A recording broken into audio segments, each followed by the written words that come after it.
Hi hello नमस्कार, स्वागत आहे तुमचं आपल्या यूट्यूब चॅनलमध्ये। आज आपण बनवणार आहोत घरच्या घरी झटपट स्वादिष्ट दाणेदार अगदी मार्केट सारखी मिठाई, तेही बिस्किट पासून। ही मिठाई बनवण्यासाठी आपण कोणत्याही ब्रँडचे बिस्किट वापरू शकतो। आपण डेली घरामध्ये जे बिस्किट खातो त्यापासूनच ही मिठाई बनवायची आहे। फक्त क्रीम बिस्किट आणि खारे बिस्किट आपल्याला या मिठाईसाठी वापरायचे नाहीत। सुरुवातीला मिठाई बनवण्यासाठी आपल्याला सगळे बिस्किट आहेत त्याचे तुकडे करून मिक्सरच्या भांड्यामध्ये घ्यायचे आहेत। मिक्सरच्या भांड्यामध्ये या बिस्किटची आपल्याला पावडर बनवून घ्यायची आहे। थोडीशी जाडसर अशी पावडर आपल्याला बनवायची आहे। या ठिकाणी एक मिक्सिंग बाउल घेतलेला आहे, त्यामध्ये अर्धी वाटी मी मिल्क पावडर घेतलेली आहे। मिल्क पावडरमुळे आपली जी मिठाई आहे तिला मार्केटसारखं टेक्स्चर तर येतं, पण अतिशय छान खव्यासारखी चव येते। त्यामध्ये मी अर्धी वाटी दूध घातलेलं आहे। दूध आणि मिल्क पावडर आपल्याला व्यवस्थित मिक्स करून घ्यायचे आहे। त्यातील सगळ्या गाठी फोडून घ्यायच्या आहेत आणि एकदम स्मूथ अशी पेस्ट आपल्याला बनवायची आहे। अशा पद्धतीने आपल्याला पेस्ट बनवायची आहे, म्हणजे परत मिठाईमध्ये त्याच्या गाठी बनणार नाहीत। मिल्क पावडर आणि दुधामुळे मिठाईला स्वादिष्ट अशी चव येते।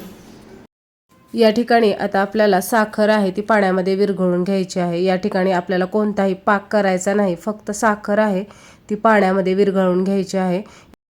बिस्किट हे गोड असतात, त्यामुळे या ठिकाणी साखरेचा वापर आपल्याला कमीच करायचा आहे। तुम्हाला जास्त गोड हवा असल्यास तुम्ही जास्त साखर वापरू शकता। साखर व्यवस्थित पाण्यामध्ये विरघळू द्यायची आहे आणि या ठिकाणी पाहू शकता साखर पाण्यामध्ये पूर्णतः विरघळली आहे आणि त्यानंतर आपल्याला या साखरेच्या गरम पाण्यामध्ये ओतायचं आहे मिल्क पावडर आणि दूध याचं मिश्रण आणि व्यवस्थित ढवळून घ्यायचं आहे।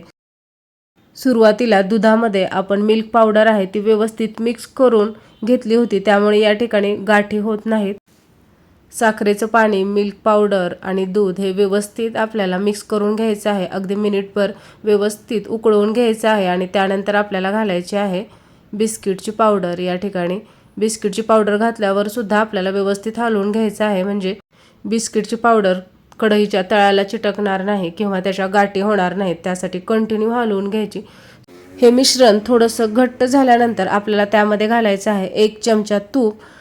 तूप घातल्यामुळे आपली मिठाई आहे ती अगदी चमकदार होते, सुगंधी होते, टेस्टी होते। या ठिकाणी पाहू शकता अशा पद्धतीने सगळ्या मिश्रणाचा गोळा होऊ लागला की समजायचं आपलं मिश्रण आहे ते मिठाईसाठी तयार झालेलं आहे।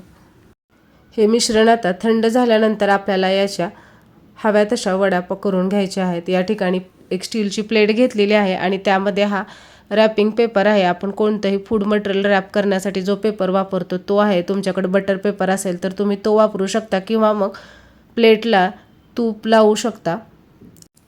हे मिठाईचं मिश्रण आहे ते थोडंसं कोमट आहे आणि कोमट असतानाच मी व्यवस्थित ते पसरवून घेणार आहे।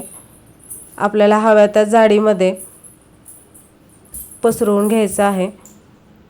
तुमच्याकडे जर मिठाईचा ट्रे असेल तर तुम्ही त्या ट्रेमध्ये सुद्धा हे मिश्रण थंड करून घेऊ शकता। अशा पद्धतीने तुम्हाला हव्या त्या जाडीची मिठाई बनवू शकता। व्यवस्थित मिश्रण स्प्रेड करून घेतल्यानंतर आपल्याला ते थंड करून घ्यायचं आहे, म्हणजे ते व्यवस्थित सेट होईल। तुम्ही बाहेर ते सेट करू शकता किंवा 10 ते 15 मिनिटं फ्रीजमध्ये ठेवलं तरी ते लवकर सेट होतं। या ठिकाणी आपली मिठाई व्यवस्थित सेट झालेली आहे, थंड झालेली आहे। त्यावरती मी गार्निशिंगसाठी थोडे ड्रायफ्रूट टाकून घेत आहे। तुम्हाला तुमच्या आवडीचे ड्रायफ्रूट यावरती टाकू शकता। या ठिकाणी मी थोडे काजूचे तुकडे आहेत ते टाकून घेतलेले आहेत। ते थोडेसे प्रेस करून घेत आहे, म्हणजे ते मिठाईला व्यवस्थित चिटकतील। त्यानंतर आपल्याला हव्या त्या शेपमध्ये, हव्या त्या आकारामध्ये वड्या कट करून घ्यायच्या आहेत। या ठिकाणी मिठाई व्यवस्थित सेट झाल्यामुळे अगदी व्यवस्थित आपल्याला हव्या त्या आकाराच्या वड्या आहेत त्या पाडता येतात। या ठिकाणी मी सर्व मिठाई आहे ते व्यवस्थित चौकोनी अशी कट करून घेणार आहे आणि या ठिकाणी पाहू शकता अतिशय सुंदर कलर मिठाईला आलेला आहे। स्वादिष्ट दाणेदार अशी अगदी मार्केटसारख्या चवीची मिठाई आपली तयार झालेली आहे। या ठिकाणी पाहू शकता टेक्स्चरसुद्धा मिठाईला अतिशय छान आलेला आहे। अगदी मार्केटसारखं दाणेदार असं टेक्स्चर आलेलं आहे। चवीला सुद्धा मिठाई अगदी स्वादिष्ट झालेली आहे। तुम्हाला जर आजचा व्हिडिओ आवडला असेल तर लाईक करा, शेअर करा आणि अशाच रेसिपी पाहण्यासाठी आपल्या चॅनलला सबस्क्राईब करा।